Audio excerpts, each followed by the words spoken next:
चलिए देखिए इधर दूसरा नंबर क्या चीज है, मीटर मीटर गुनिया। क्लियर। तो मीटर गुनिया में क्या है कि भाई इसका जो स्केल है कितना है 1/4000।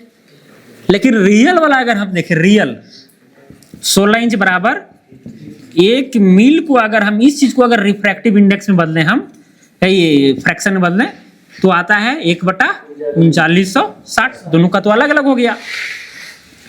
ये मीटर गुनिया 1/4000 लिखा हुआ है। अब रियलिटी में जो है ये होना चाहिए था 40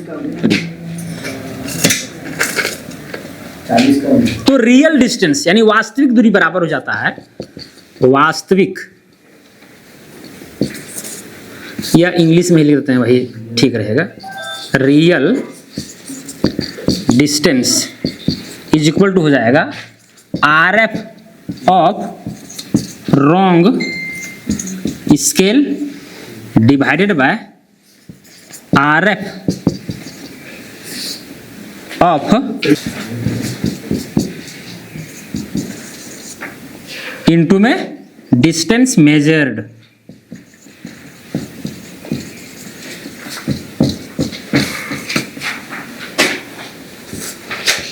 इस फार्मूला से हम लोग काम करते हैं। ठीक है। रियल डिस्टेंस इक्वल टू यानी कि वास्तविक दूरी बराबर होता है RF ऑफ रॉन्ग स्केल। तो रॉन्ग तो मेरा कौन है, ये वाला ना जी, ये RF मेरा रॉन्ग है, यानी 1/4000 हो जाएगा ऊपर, डिवाइडेड बाय क्या है RF of correct scale. Correct scale मेरा क्या है 1/3960 इंटू में डिस्टेंस मेजर्ड, यानी हम इसको D से दिखा देते हैं। क्या चीज है, D से। तो क्या हो जाएगा देखिए इधर, ये नीचे वाला 3960 ऊपर चला जाएगा, तो 3960 बटा में क्या हो जाएगा 4000 और इंटू में क्या हो जाएगा D, यानी रियल डिस्टेंस जो है, real distance is equal to हो जाएगा 3960 बटा 4000 इंटू में D। अगर इस गुनिया से आप कभी भी नापी करते हैं तो ये वाला जो है, ये वाला आपको फ्रैक्शन यूज करना पड़ेगा। चलिए फ्रैक्शन यूज कर ले तो बाकी दुनिया के कंपेयर में अच्छा रिजल्ट देगा। हाँ हाँ देगा 100%। तो बार-बार कैलकुलेशन करना पड़ेगा जब तक डिस्टेंस। हाँ जब तो 3960 को आप डिवाइड करके पहले से रखे रहिए ना, उसको दशमलव में याद रखे रहिए, दशमलव में याद रखे। अब देख देते हैं दशमलव में कितना आता है। 3960 डिवाइडेड बाय 4000, 0.99 आ रहा है। अच्छा तो है, क्या हम बताएं यहाँ पर, समझाइए तो थोड़ा सा बताइए। यही कि ये वाला जो है रॉन्ग है, हाँ RF इसका रॉन्ग है, किसका, ये वाला रॉन्ग RF है, हाँ और ये सही वाला है, हाँ मीटर गुनिया का। हाँ हाँ और निकालना है मैंने एक्चुअल डिस्टेंस निकालना है। हाँ तो एक्चुअल डिस्टेंस का ये फॉर्मूला होता है। हाँ तो इतना बट्टे इतना कर देंगे हाँ और जो डिस्टेंस मापी करेंगे उसको मल्टीप्लाई कर देंगे। हाँ। उसी से। तो इधर ये सब क्या निकला है, ये और सब क्या? ये जो निकला है ये दोनों का मैंने रेशियो है, हाँ जो भी आया रेशियो उसको डिस्टेंस से मल्टीप्लाई करें, डिवाइड देके जो भी आया हाँ हाँ ये कांस्टेंट रह जाएगा। जितना डिस्टेंस लीजिएगा उसमें मल्टीप्लाई कर मल्टीप्लाई करना है। तो कौन से डिस्टेंस की यहाँ बात हो रहा है, जो नाप मेजर करेंगे, जो नक्शा में नापेंगे वो हम समझ गए हैं। ठीक है, बैठ लीजिए। ध्यान ये केवल रखना है कि भाई फीट गुनिया में एक छोटा खंड कितना का होता है, 10 फीट का होता है। कितना का, 10 फीट का। अब इस 10 फीट का जो खंड है उसका अगर हम बीच में लें, बीच उसका बीच, तो 5 फीट आएगा। और 5 फीट को भी अगर हम उसको 2 भागों में बांट देंगे तो 2.5 फीट। तो ज्यादा से ज्यादा हम 2.5 फीट के एक्यूरेसी तक हम इस फीट गुनिया से जा सकते हैं। मीटर गुनिया से जो है हम 1 मीटर के आसपास जा सकते हैं, आधा से भी आधा कर देंगे, क्योंकि 4 मीटर का होता है ना जी, तो 2 मीटर फिर 1 मीटर। कड़ी गुनिया में क्या है कि अगर 10 कड़ी का है तो उसका आधा करेंगे तो 5 कड़ी, और 5 कड़ी से भी कई लोग जो है सो 2.5 कड़ी वाला मामला सेट आउट कर पाते हैं। कई लोग जो है 5 कड़ी तक ही सही मानते हैं, वहीं तक जाकर के कहानी खत्म, रफा दफा। नापी में होता क्या पता है, इंटरेस्टिंग बात यह है कि मान के चलिए कि एक पॉइंट ए है, ठीक है, हालांकि थोड़ा सा इसके ऊपर आ लेते हैं। फीट गुनिया ना, एक जो छोटा खंड है, एक छोटा खंड जो है वो कितना का होता है, 10 फीट का होता है। बस इस बात को केवल ध्यान में रखना है और कुछ बात नहीं है, ठीक है। इसका भी पैमाना जो है ये आपका 16 इंच बराबर 1 मील वाला ही होता है, ठीक है। 16 इंच बराबर 1 मील वाला ही, हालांकि इसमें लिखा रहता है, इसका पहचान ये है कि लिखा रहता है 1 इंच बराबर 330 फीट, 1 इंच बराबर 330 फीट, तो इसी से निकल जाएगा। ये है ना जी 16 इंच बराबर 1 मील। अब इसी को अगर हम आगे बढ़ाएंगे 16 इंच बराबर 1 मील, 1 मील, ठीक है, 16 इंच बराबर 1 मील। अब 1 मील को आपको फीट में पहले निकालना पड़ेगा। किस में निकालना पड़ेगा? फीट में, ठीक है। तो आप जानते हैं कितना होता है 1609.34 मीटर, गुना में अगर इसको हम कर देंगे, गुना में डायरेक्ट 3.28, तो ये किस में कन्वर्ट हो जाएगा? फीट में कन्वर्ट हो जाएगा। चलिए गुना कीजिए तो 1609.34 गुना में 5278.6352, ठीक है। तो ये आया 16 इंच का वैल्यू, और वही अगर 1 इंच का हम बात करेंगे तो हो जाएगा 5278.6352 डिवाइडेड बाय ये 16 इधर आ जाएगा। जैसे ही 16 से डिवाइड कीजिएगा 329 कितना आता है?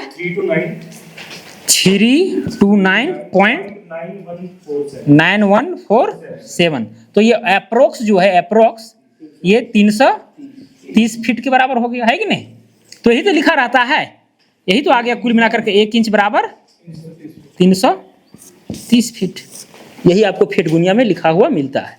ये जो पॉइंट में ये जो 9 के बाद ये जो आया है ना, ये 1 मील का एग्जैक्ट जो वैल्यू लिखे हैं, इसके आगे और थोड़ा बहुत जाता है, ठीक है। तो वो सबकी वजह से हुआ है।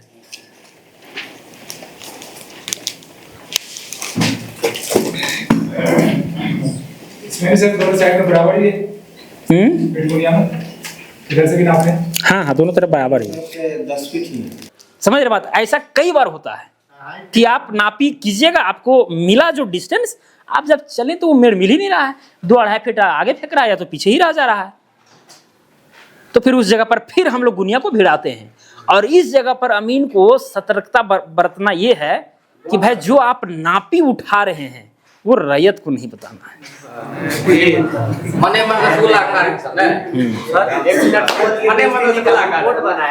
अगर आप भाई 75 फीट उठाएं, बता दिए यहाँ से 75 फीट मांग रहा है, 75 फीट दीजिए इसको, अब पता चला कि भाई इधर आ गया, अरे तब तो ये चढ़ा हुआ है, हो गया वहां पर एक विवाद। जबकि आप सही से शायद आप नापी नहीं किए थे, आप डायरेक्ट 75 फीट बोल दिए। तो ऐसा कंडीशन होता है। तो सबसे पहली बात यह है कि नापी जो भी आप उठा रहे गुनिया से, किसी को बताना नहीं है जब तक आप पूरी संतुष्ट ना हो जाए। गूंगा रहना पड़ेगा। तो अमीन को कई बार क्या है कि गूंगा रहना पड़ता है, और कई बार ऐसा भी होता है कि बहरा भी बनना पड़ता है। अब बहरा की कब बनिएगा? आप नापी कर रहे हैं, कोई रैयत ऐसा रहता है कि गाली गलौज भी करता है, इस साला ये अमीन जो है इस तरह है, वो कुछ भी गाली दे दिया। अब भाई उससे लड़ने जाइएगा तो फिर जान ही रहे हैं, वो तो पहले अपना मस्त मौला में है, और लड़ने जाइएगा तो झूठ मूठ का ही हो जाएगा। तो सुन के भी अनसुना करना पड़ेगा, नहीं तो डेली अगर ऐसा लगता है आपको कि हम तो छोड़ेंगे नहीं कोई बोलेगा तो डेली लड़िएगा आप, और 1 महीना में 10 FIR होगा। या FIR कीजिएगा, मार खाइएगा या तो मारिएगा, है कि नहीं? अधिकतर चांस तो ये बनता है कि मार खाइएगा। तो उसके घर तरफ में नापी करने जा रहे हैं भाई, ये चीज है। इसीलिए गूंगा बन के रहिए, आप बहुत बार बहरा भी बन करके रहिए, ठीक है। ऐसा होता है, लोग जो है सो होश खो बैठते हैं जब भाई हिस्सेदारी की बात आती है, होश खो देते हैं आदमी लोग, ठीक है। अमीन रहे चाहे कोई रहे, अमीन रहे चाहे कोई रहे, सब जो है उस जगह पर ये हो जाता है, ठीक है। आप ये सब चीज से जान रहे हैं, और कई लोगों का मोटिवेशन यहाँ तक आने में वही रहा है, तो समझाने की ज्यादा जरूरत नहीं है। क्या मिला था इसको? तो ये सब जो बीच बीच में हम जो इंसर्ट कर रहे हैं, जो बता रहे हैं, ये सबको ध्यान में रखना है, ठीक है। फिर बाद में जो है सो जब नापी करने के लिए जाइएगा तो बोलिएगा नहीं सर हम यहाँ नाप रहे थे, मिल ही नहीं रहा है, मिल ही नहीं रहा है, तो भैया गड़बड़ है फिर। चलिए, फीट गुनिया, मीटर गुनिया, कड़ी गुनिया, ये सब हो गया क्लियर। अब आगे के यंत्रों को जानने से पहले गुनिया का प्रयोग आप नक्शा में पहले कर लें, ठीक है। उसके बाद फिर आगे के यंत्रों के विषय में हम बताएंगे और उसका यूज कीजिएगा। क्योंकि गुनिया से अगर काम करना नक्शा में सीख गए तो फिर अन्य औजार भी हैं, उससे भी काम कर लीजिएगा, कहीं कोई दिक्कत नहीं होगा। ठीक है, और अधिकतर मतलब कि चांसेस ये है कि आप गुनिया कहीं यूज कीजिएगा, सिंपल सी फंडा है। चलिए जी, तो कड़ी गुनिया सबके पास है ना, नक्शा सबको दिया गया है, नक्शा सबको दिया गया है। अब जो नक्शा दिया गया है उसमें पहले आप लोग लिखिए नक्शा है कहाँ का, नक्शा है कहाँ का। जैसे आप लोग एक लिखा हुआ देख रहे होंगे जलीमा, नक्शा सभी को खोलिए, जलीमा, तो ये जलीमा का नक्शा नहीं है। जैसे यहाँ पर देखिए 3 सीमानी पत्थर है, यहाँ पर भाई एक मौजा उधर है जो जलीमा है, और इधर वाला मौजा अस्थिर है एक्चुअली। अगर ग्राउंड पर देखिएगा तो एक काम कीजिए, देखिए यहाँ पर इस तरह से रखिए नक्शा का उत्तर इधर है इस तरह से, नीचे दक्षिण, दाहिना इधर है पूरब और इधर पश्चिम। जिस तरह से आप जो है जलीमा को पढ़ रहे हैं, एकदम सिंपली ऐसे पढ़ रहे हैं ना जी, तो ऊपर में उतर जाएगा। इधर आप एक काम कीजिए, नॉर्थ लाइन बना लीजिए, इधर क्या कर लीजिए आप, एक नॉर्थ लाइन बना लीजिए ऐसे करके।